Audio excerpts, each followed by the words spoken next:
Cinderella. Once there was a kind girl named Cinderella. She lived with her stepmother and two stepsisters. They made her clean the house every day. Still, Cinderella stayed gentle and hopeful inside. One day, a royal messenger came to town. He told everyone about a great palace ball. That night, the stepsisters talked excitedly. The first stepsister said proudly, "I will be the most beautiful at the ball." The second stepsister said with a big smile, "The prince will surely notice me first." Cinderella brushed their dresses with a soft smile. Then Cinderella asked in a small, careful voice, "May I go to the ball too?"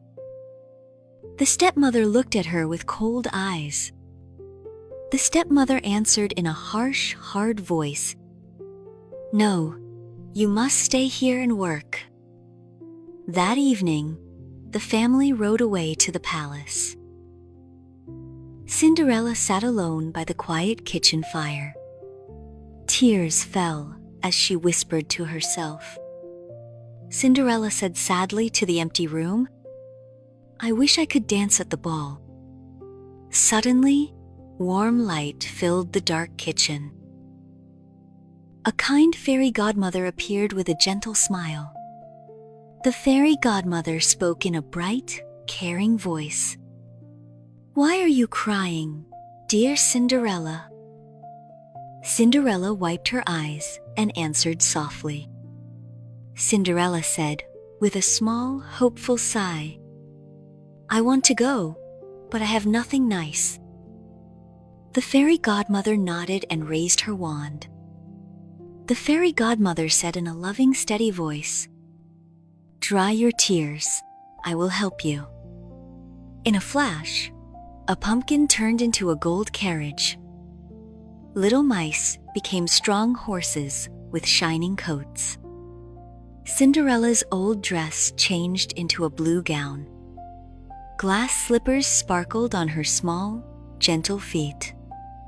The fairy godmother spoke in a serious, kind voice. "Remember, you must leave before midnight." Cinderella nodded quickly and smiled with bright joy. Soon, the carriage stopped at the bright palace. People stared as Cinderella walked into the hall. The prince saw her and felt his heart jump.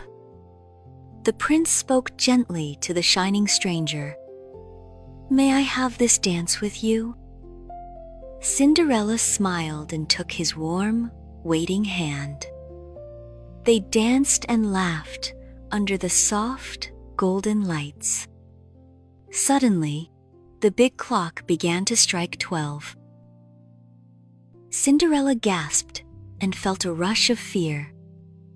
Cinderella said quickly, her voice full of worry, "I am sorry, I must go now." She ran down the stairs as fast as she could. One glass slipper slipped off on the last step. The prince picked it up and held it tight. The next day, the prince searched every house. He wanted to find the girl from the ball. At Cinderella's house, the stepsisters tried the slipper. The first stepsister said with great noisy effort, "See? It almost fits my foot." But the slipper was still far too small. The second stepsister cried out in frustration, "This shoe is much too tight for me." Then Cinderella stepped forward with a shy smile.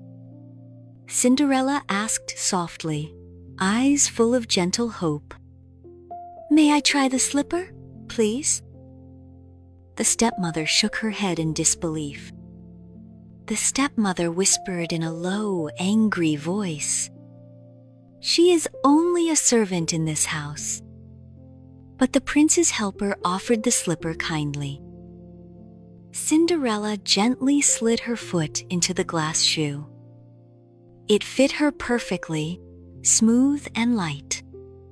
The prince smiled with great joy and relief. The prince said, with a warm, happy voice, "You are the girl I danced with." Cinderella felt her heart shine like bright light.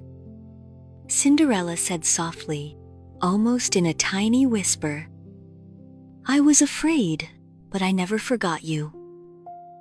Soon, Cinderella went to live at the palace. She and the prince shared many kind, bright days. She always remembered the fairy godmother's gentle help. Kindness and courage filled her heart every day. So Cinderella lived a happy life full of love,